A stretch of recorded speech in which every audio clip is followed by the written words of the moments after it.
Should you buy the Warhawk KASAI legendary hero mech? Hi friends, I'm TTB. Welcome back to another buying guide for Mechwarrior Online. Today we're going to talk about the new legendary Warhawk mech, the KASAI, coming in at 15 bucks as always.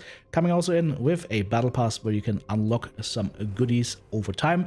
We're going to talk about the pluses on the side of the Warhawk KASAI. We're also going to talk about the negative points of the KASAI, and then I'm going to give you a little bit of feedback on what I think, whether you should buy this mech or not. So let's get started. Let's talk about the battle pass first. Of course, this is going to be included with every legendary mech. You get some premium time, you get 100 GSP, unique decals, of course, 2000 MC, free mech bay, some colors, UAVs in this case. Cockpit items, of course, are included, this unique decal as well. And then on the end of things, more GSP, more MC, and these bolt-on fans. So all in all, a nice little package. Nets you in the end around 100 GSP, 2000 MC. Of course, MC are also going to play into the fact whether this is going to be worth it or not, because 2000 MC is also worth a little bit of money. Maybe somebody can do the calculation there. But let's go ahead and talk about the mech in Mechwarrior Online right here. I have it loaded up. Let's bring up the mech and how I have currently decked it out. So here you can see the bolt-ons in action, beautiful little colors right there. The mech itself has a nice unique paint job, a couple of nice details right here, the kabuki mask right there, a little bit of a fish over there, Draconis combine, icons down here, kanji all over the mech, a little lotus flower right there. So yeah, all in all, looks cool, very nice, very detailed paint job. Would love to be able to read what this says, but yeah, I think the paint job itself looks nice, has a couple of nice colors as well that you can run, of course. So that's definitely a plus. Then let's talk about the unique features of this mech. And the number one unique feature of this mech is the Clan Supercharger Mark III. It's a unique piece of technology that has not been in any other mech so far. And it basically works like a mask system that's a lot less heavy, but only allows to boost your top speed. It doesn't boost your acceleration or deceleration. It doesn't boost your agility in turning the mech. It only boosts your top speed.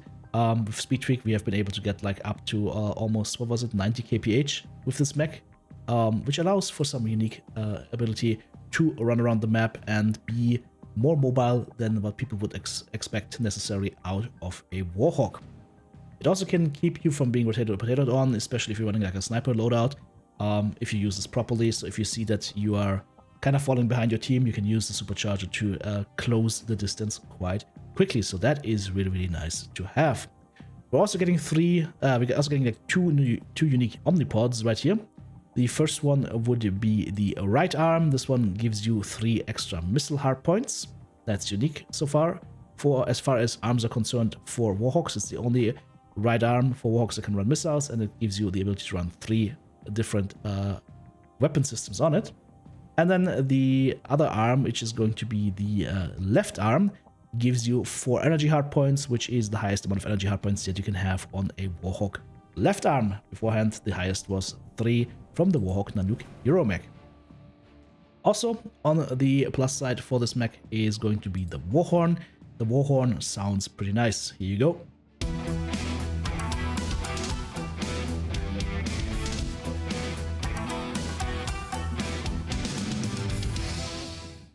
Warhorn sounds excellent. I think this is my favorite Warhorn from the pack this month, so definitely on the plus side of the mech. We've talked about the advantages of the mech, let's talk about the disadvantages. One disadvantage I think is that there is no unique side torso for the Warhawk KASAI. It's just generic side torsos that do not allow you to run any kind of other weapons. The big drawback of Warhawks have always been that side torsos can't be weaponized, with the exception of the right torso, where you can put like 1 or 2 missile hardpoints in there, depending on which one you choose from the omnipods. But that means that all in all, this Warhawk doesn't really give you much uniqueness in terms of weapon loadouts. There's very little difference in builds compared to the already available variants for C builds. Warhawks generally suffer from a lack of side torso mounts, and that was a chance to remedy that. And I would have liked to see, like, I don't know, a couple of energy hardpoints in the side torsos together with a couple of ballistics hardpoints, you could maybe run like something like lasers and machine guns or whatever. Something that would be really cool and unique. Unfortunately, that chance was not taken. So because if that happened, that would have been a must-buy for any Warhawk enthusiast for sure. The set of 8 quirks are 10% missile cooldown and 15% missile velocity. The mech ships with triple ATM-6 and a couple of lasers in the left arm. Suffice it to say, it's a very, very weak loadout, and the crooks on top of that are just garbage. The crooks are just pure garbanzo. In order for those crooks to be any way useful, they would have to be massively altered and also include some energy quirks, and then maybe that set of 8 would have been good. But the set of 8, you only have energy weapons and missiles, and you don't have very many of those, so it would have to be heavily quirked to be any good. The current set of 8 quirks are big thumbs down. Another thumbs down point is the only really unique point. I mean, it's kind of all going in the same direction, but the only really unique point about this mech is that supercharger. And the question is that enough for you to actually buy the mech? Everything else is kind of replaceable, right? So the only really unique piece of tech in here is that supercharger. It is interesting. It has been cool. We have been making good use of it, and we have been able to surprise the enemy quite a bit with the supercharger. I mean, you guys remember this build right here on screen right now. W20s 2 SRM6. It's a little bit low on ammo because the mech is relatively light. I mean, it's a Warhawk, 85 tons only, right? You can't change the heat sinks and whatnot, but the supercharger, in the situations where we were able to use it properly, it was nice, but it is the only really unique thing about this mech. As far as the cockpit items is concerned, I'm going to give the same criticism as I gave for the Red Reaper 2. It is copy and paste as far as the design is concerned. They look good, but again, it is unfortunately just copy and paste, copy pasta. Same style, different color scheme, that is it. And the last negative point I have is that it is hard to find builds or good builds that would be unique to this model and be able to compare and rise up to builds that have been tried and tested throughout the ages, like the quad ERPPC build for different Warhawk variants. So that's that. What do I think all in all? Well, I'm gonna give this mech a maybe. A maybe. If you are a clan mech enthusiast, if you like Warhawks, you will find that you get a unique piece of equipment right there in the supercharger, so that might be a buy for you. For everybody else, you're gonna have to decide, is this a value proposition that you find worthy or not? Of course, again, the battle pass has a lot of goodies in it that you can factor in. So if you wanna talk yourself into buying it, you can do that. Just look at the battle pass goodies in there, and the value is already there.